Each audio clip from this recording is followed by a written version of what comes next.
Back here at home, the Belleville community gathered this afternoon in honor of one of its own.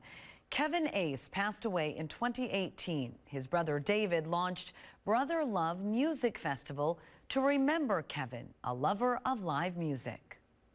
And this is just kind of a way to kind of deal with that reality, you know what I mean? It was just different people react different ways. This is what I needed. He comes to life once a year. Funds raised through tickets and food will benefit two area school districts' evening and weekend meal programs for students in need.